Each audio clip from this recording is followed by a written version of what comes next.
This is a love story. In 1954, 17 years after publishing The Hobbit, J.R.R. Tolkien completed his masterpiece, The Lord of the Rings. While Tolkien originally wanted to publish The Lord of the Rings as a single volume, his publisher, Allen & Unwin, was concerned about the high cost of printing and how the book would be received. So the decision was made to publish the book in 3 parts. On July 29, 1954, the first part of The Lord of the Rings, The Fellowship of the Ring, was released with the first printing of 3,000 copies. This volume was one of those first impressions. Then, on November 11, 1954, 3,250 copies of The Two Towers were released.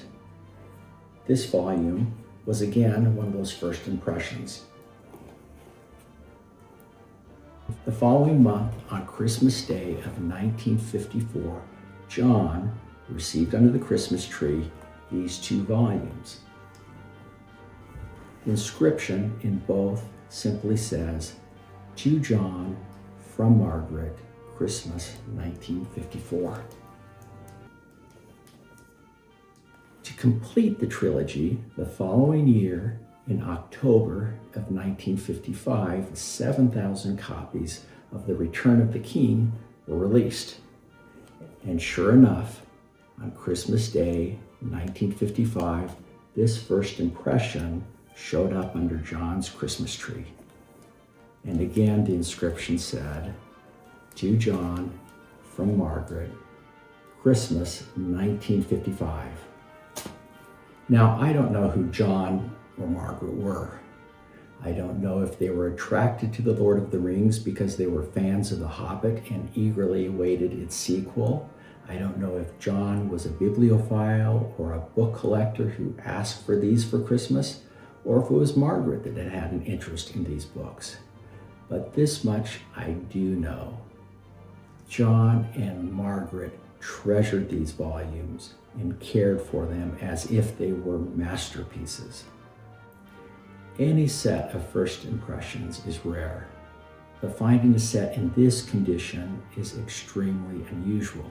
Normally, if a set looks anything like this, the dust wrappers have been restored. These dust wrappers have not been restored.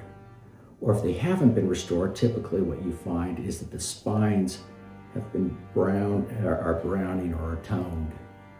And frequently, the dust jackets will reflect significant damage. Or more likely, the dust jackets will have long ago disappeared and in many cases have been rebound. The fact that these are in such good condition is entirely due to John or Margaret, who early on fashioned protective covers to protect the dust wrappers. These volumes are now protected by archival mylar and will be preserved for ages to come. Earlier this month at Heritage Auctions, a fine set of unrestored first impressions of The Lord of the Rings set a world record for an unsigned copy, which I think is pretty cool. But it's just as cool for me to think about how this particular set came together. It was not cobbled together by collectors long after the fact. Each of these books was among the very first copies ever issued of The Lord of the Rings.